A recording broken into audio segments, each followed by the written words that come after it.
আসসালামু আলাইকুম গাইস। তো কি অবস্থা দেখছেন? আপনারা কিছু দেখছেন? তো দেখলে আপনারা কমেন্টে অবশ্যই বলবেন। তো যাই হোক, আমার মাথার উপর কি দেখছেন?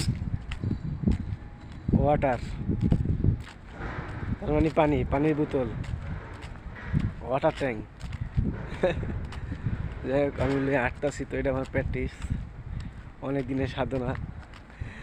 অনেক দিনের সাধনা, আমি তোমায় ভালোবাসি, মনের ভালোবাসা ভুলে কি যাওয়া যায়। তো গাইস, ভালো লাগতেছে। অনেক দিনের সাধনা কি আর ছাড়া যায়? মন থেকে ছুঁড়ে ফেলে যায় না। তো হাজার কষ্ট দিলেও মনের ভিতরে থাকে। তো এইটা কি আর সবাই বুঝে? সবাই যদি বুঝতো তাইলে হাজার হাজার ভালোবাসা মন থেকে সরে যেত না। যাই হোক, নিজের ভালোবাসা নিজের কাছে থাকা ভালো। তো যাই হোক, এটা কোনো ব্যাপার না। যাই হোক গাইস, এটা হলো আমার প্র্যাকটিস। তো আমি প্রতিদিন সকালবেলা করা হয়। তো আমি থাকি বাইরে, রাষ্ট্রের কান্ট্রিতে থাকি, সৌদি আরবে। তো ওই জন্য এই ভিডিওটা প্রতিদিনই করা হয়, 2-2.5 বছর ধরেই করতেছি। তো যাই হোক, অনেক দূর হাইটে আইছি, দেখছেন তো কত বড় রাস্তা। তো প্রতিদিন এরকমই প্র্যাকটিস করি আমি। বোতলটাকে নিয়ে মাথার উপরে নিয়ে হাঁটতে থাকি,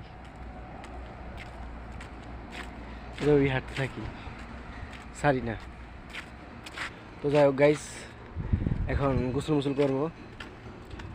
তো এখন আমরা যাব নামাজ পড়তে। তো নামাজের ভিডিওটা, তো নামাজ টামাজ পড়ার পরে 12টা বাজবো, এই দেশে 12টার সময় যা জুম্মা নামাজ পড়বো। জুম্মা নামাজ পড়ার পরে আপনাদের জন্য ভিডিও বানাইতে হবে। তো যাই হোক, ব্লগ, আজ একটা ব্লগ হবে। ব্লগটা হবে, যাই হোক, সাধারণ নর্মাল ব্লগ, অতটা হাট না, আর আমি হাট করতে পারি না। তো দেখতে পারতেছেন আমি কিন্তু হাত দেওয়া শুই নেই, যেমন আছে এমনি, কিন্তু বাতাস কিন্তু বনবইনা বাতাস। তো আমার চুল দেখলেই বোঝা যায় দুনিয়ার বাতাস, মানে আমার শরীরের শার্ট পড়তে, কিন্তু বোতলটা কিন্তু তাও পড়তেছে না। সব হইলো মজা। যাই হোক, পুড়ে গেছে গাইস। তো যাই হোক, হয়ে গেছে, ভিডিওর টাইম শেষ। এটা পুড়ে যাওয়া মানে কি আমার খেলা শেষ। যাই হোক, ওকে, আল্লাহ হাফেজ।